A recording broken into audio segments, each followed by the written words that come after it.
To Be a Buddhist. Author Thich Trí Thủ. Translated by Nguyen Giác. Venerable Thich Trí Thủ. Question 1. First and foremost, what should a Buddhist believer comprehend and do? Answer. First, we must grasp the fundamentals of the Buddhist teaching. Second, we must build confidence in the 3 jewels. And finally, we must put the 5 precepts into practice in our daily lives. Question 2. Why in that order? Answer. Whatever you do, you must understand why you are doing it. Only through understanding can you build righteous faith and the resolve to practice in order to benefit yourself, your family, and society. Buddha declared, "Belief in me without understanding me is slandering me." Question 3. What are the fundamental principles of the Buddhist teaching? Answer. Do not do evil. Diligent in doing good. Keep your thoughts pure. Question 4. What is evil? Answer. Evil is defined as unreasonable actions, words, and thoughts that harm oneself and others both in the present and in the future. Question 5. What is good? Answer. Good is defined as actions, words, and thoughts that are reasonable and beneficial to oneself and others both in the present and in the future. Question 6. What exactly is pure thought? Answer. Pure thoughts are those that are right, not greedy, not angry, not arrogant, not jealous, and do not cause misery for yourself or others. When pure thoughts manifest themselves in actions, you act righteously.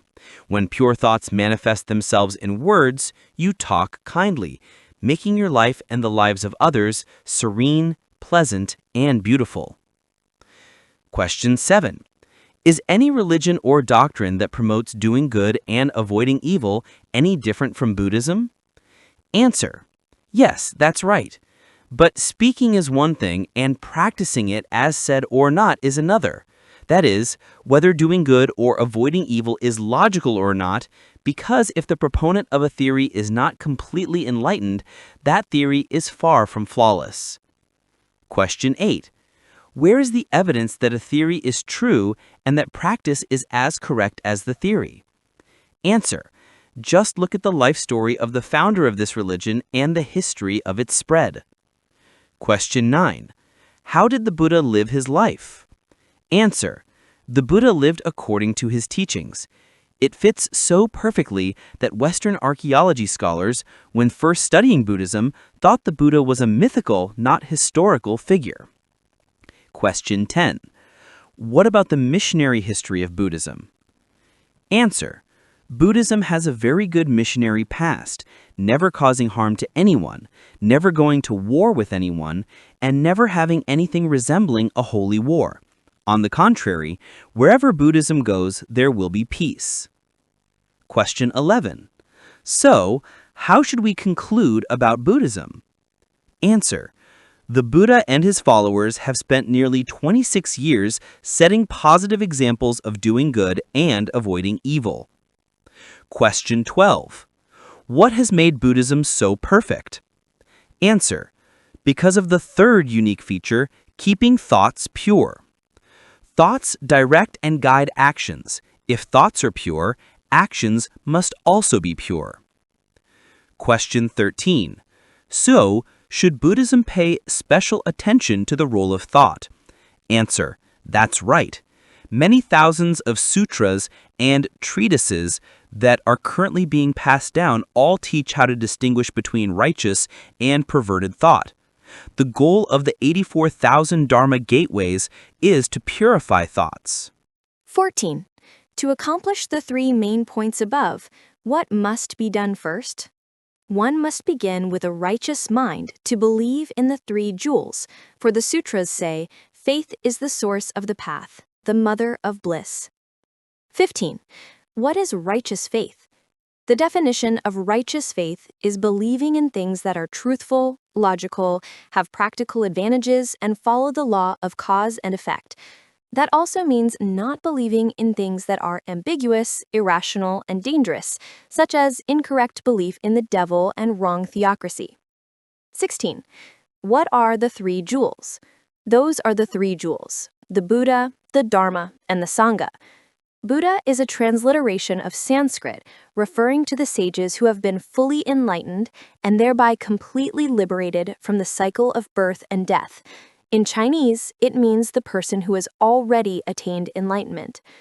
Dharma is a transliteration of Sanskrit referring to the teachings of the Buddha, because those teachings accurately represent the truth of the universe and human life, are used as a golden mold and a jade ruler in the eradication of suffering, and bring you eternal happiness.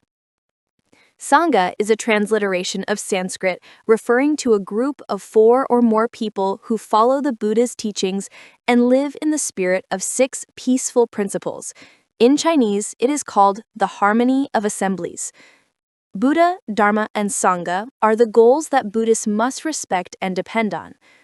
Why are Buddha, Dharma, and Sangha called the three jewels? Many people believe that gold, silver, jade, and high power are precious, but you should ask yourself, when the flow of life changes and you encounter robbers, epidemics, etc., how will material possessions make you less miserable? Are those assets then causing us even more suffering? That is not to argue that riches and power will vanish one day. While gold, silver, and jade may come and go today, no one has ever retained their material stuff forever. In this impermanent world, it is common for people to ascend to the top and then fall to the bottom.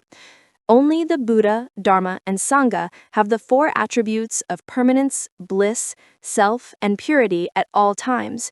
And those who accept Buddhist teaching make a promise to save all sentient beings without regard for foe or friend, relative or stranger. Because of the 4 virtues of permanence, happiness, self, purity, and the great vow to save all sentient beings, they call Buddha, Dharma, and Sangha the 3 treasures. 17. What benefits accrue from having righteous faith in the 3 jewels? The blessings of righteous faith in the 3 jewels cannot be adequately explained, thought about, or discussed. 18. Can you tell me some of the benefits of having righteous faith in the Buddha? The sutras say, the Buddhas of the 10 directions love and miss sentient beings as a mother loves and misses her child. When a son responds to the mother's boundless love, putting all his trust in the mother's immeasurable position of wisdom, like a Buddha, it is like a person walking in the dark with a torch to light the way through dangerous places, and will not worry or fear. 19. What are the benefits of righteous faith in the Dharma? The Buddha taught that when you create good causes, you will get good results. If you create bad causes, you will suffer bad results. The law of cause and effect is a valid law. The Buddha also taught that all sentient beings are Buddhas to be, which means that everyone has the potential to become a Buddha. So, if you accept and do exactly what the Buddha taught, you will undoubtedly be rid of delusion, achieve enlightenment, and be happy. 21. Is the Buddhist teaching only so much? There are many other Buddhist teachings, but in general, they are not outside the law of cause and effect. 22. What are the benefits of righteous faith in the Sangha? The Sangha are individuals who represent the Buddha and carry on the mission of teaching in the same way the Buddha did before entering nirvana. Having represented the Buddha, the Sangha is the Buddha. The benefits of righteous faith in the Buddha are the same as the benefits of righteous faith in the Sangha, in terms of creating merit and virtue. 23. When you have started a righteous faith, what else do? You have to take refuge in the 3 jewels. 24. Q. What does it mean to take refuge? A. Taking refuge means turning back to depend on. Because of their delusions, sentient beings are drawn to lust and drowned and floated endlessly in the sea of samsara's sorrow, like a wild youngster engaged in the call of wandering wanderers, rolling in the dusty breeze, tasting all kinds of sour and spicy sensations. Now the wandering son awakens, wishes to end his wandering existence, and wishes to return to his hometown in peace to seek refuge. This is known as taking refuge. 25. Q. What does it mean to take refuge in the Buddha? A. That means turning to take refuge in the Buddha, worshiping the Buddha as a teacher, and vowing for the rest of one's life not to worship gods, spirits, demons, or animals. 26. Q. What does it mean to take refuge in the Dharma? A. That is, to take refuge in the Buddha's teachings, to use them as a torch to light the way, and to promise never to succumb to the lures of evil spirits and other faiths to promote false doctrines. 27. Q. What does it mean to take refuge in the Sangha? A. That is to return to relying on the Sangha, to recognize the Sangha as the living Buddha, to set an example worthy of following, and to promise not to associate with wicked companions or evil gangs for the rest of your life. 28. Q. It is stated that there are many Buddhas in each of the world's 10 directions, therefore which Buddha should be venerated more? A. Having been the same fully enlightened being, every Buddha has the same perfect wisdom and equal compassion for all sentient beings. However, depending on which Buddha they believe has a more predetermined relationship with sentient beings, they will worship that Buddha, much like Pure Land practitioners worship Amitabha Buddha and Tantric practitioners worship Dainyat Buddha. Worshipping the Buddha Shakyamuni, however, is the most fitting because he is the master of our samsara realm in the present. 29. Q. Is Buddha a real historical character or just a myth? A. Buddha is a historical character who was born more than 2,500 years ago as Siddhartha Gautama, the son of King Suddhodana and Queen Maya in northern India's Kapilavastu region, now Nepal. He left home at the age of 19 to seek the path to enlightenment, just as he was ready to take over his father's crown. Shakyamuni Buddha acquired perfect enlightenment under the Bodhi tree at the age of 30. After reaching Buddhahood, he preached throughout India, relieving the suffering of innumerable sentient beings. He passed away at the age of 80 in the Sala forest on the boundaries of the kingdom of Kushinagar. His life was practiced as he preached his beliefs. 30. Q. Are the Buddha's teachings still complete today? A. The Buddhist teachings, comprising the 3 canons of Sutra, Vinaya, and Abhidhamma, are still intact and have been translated into many languages. For a long time, the Buddhist canon has been fully translated into Chinese, known as the Chinese Tripitaka. The Buddhists in Vietnam have just started translating many texts. That teaching is known as Dharma in Sanskrit and Phop in Chinese and Vietnamese. 31. Q. Why did the Chinese translate the Sangha as harmony of assemblies? A. Because of the Sanskrit word Sangha, 4 or more of Buddhist students should live in harmony with each other in the spirit of the 6 harmonies in a monastery. 1. To be harmonious physically. 2. To be harmonious verbally. 3. To be harmonious mentally.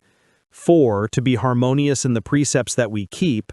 5. To be harmonious in the views that we hold. 6. To be harmonious in how we share the requisites we receive. 32. Q. If I don't take refuge in the 3 jewels, will there be any harm?